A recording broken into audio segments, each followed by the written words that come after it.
Bonjour à tous. Dans cette vidéo, je vais t'expliquer comment multiplier les nombres décimaux ou les nombres à virgule.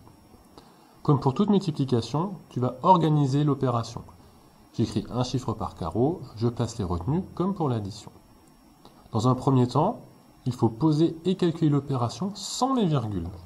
Par exemple, si tu veux multiplier 9,37 par 25,4, je pose et je calcule 937 fois 254. 937 fois 254, je décompose le multiplicateur en 3 étapes, 4, 50, 200. Si tu n'es pas à l'aise pour multiplier par plusieurs chiffres, je t'invite à visionner la vidéo multipliée par 254. Une fois que tu as calculé ton opération sans virgule, 937 fois 254 nous donne 237 998, il va falloir s'occuper de la virgule. Il va falloir placer la virgule dans le résultat qui s'appelle le produit. Dans un premier temps, je place là où les virgules dans la multiplication. Nombre du haut, nombre du bas. Donc nous voulions calculer 9,37 multiplié par 25,4. Le produit doit avoir autant de chiffres après la virgule que la multiplication. Donc je compte 1, 2, 3. Mon produit doit avoir 3 chiffres après la virgule. 1, 2 et 3. Donc je place la virgule après le 7. Pour vérifier si tu as bien compris comment poser la multiplication à virgule, je te propose les 4 multiplications suivantes. 5,21 multiplié par 3,78, 13,8 multiplié par 24, 925 multiplié par 32,1 et 32,5 multiplié par 0,17. Pendant le bruitage, n'hésite pas à mettre la vidéo sur pause, à prendre une feuille à carreaux et un stylo pour effectuer ces 4 opérations. Une fois que tu as fini, relance la vidéo pour suivre la correction.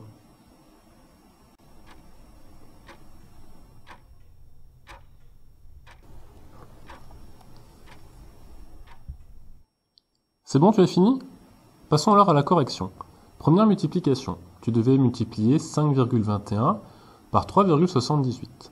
Je pose la multiplication comme s'il n'y avait pas de virgule, donc j'ai calculé 521 fois 378. Si tu ne t'es pas trompé dans les étapes et le calcul, tu as dû trouver 196 938. Maintenant, passons aux virgules. Je place les virgules dans l'opération. 5,21 fois 3,78. Je compte combien de chiffres j'ai après la virgule dans l'opération. 1, 2, 3, 4. Donc il me faut 1, 2, 3, 4 chiffres après la virgule dans le résultat. Donc le résultat sera 19,6938. Deuxième multiplication. Tu devais calculer 13,8 multiplié par 24. J'ai posé sans les virgules 138 fois 24. Tu dois trouver normalement 3312. Ensuite, je place les virgules dans l'opération. Alors, j'en ai qu'une. Donc, j'ai un seul chiffre après la virgule. Donc, mon résultat ne doit avoir qu'un seul chiffre après la virgule. Troisième multiplication. Tu devais calculer 925 multiplié par 32,1. Je pose sans les virgules 925 fois 321. Tu as dû trouver, si tu ne t'es pas trompé, 296 925. Je place la seule virgule de l'opération. Donc je n'ai qu'un seul chiffre après la virgule dans l'opération. Donc dans le résultat c'est pareil, je n'ai qu'un seul chiffre après la virgule.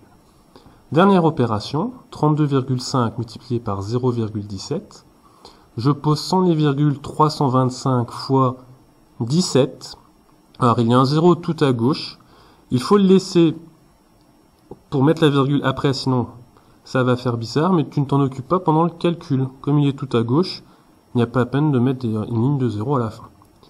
Donc 325 fois 17, normalement tu as dû trouver 5525. Je place les virgules dans l'opération. 0,17. J'ai 1, 2, 3 chiffres après la virgule dans l'opération. Donc dans le résultat, j'ai 1, 2, 3 chiffres après la virgule dans le résultat. Voilà, j'espère que tu as tout juste, que tu as tout compris, que cette vidéo t'a été utile, et à bientôt au bureau du maître.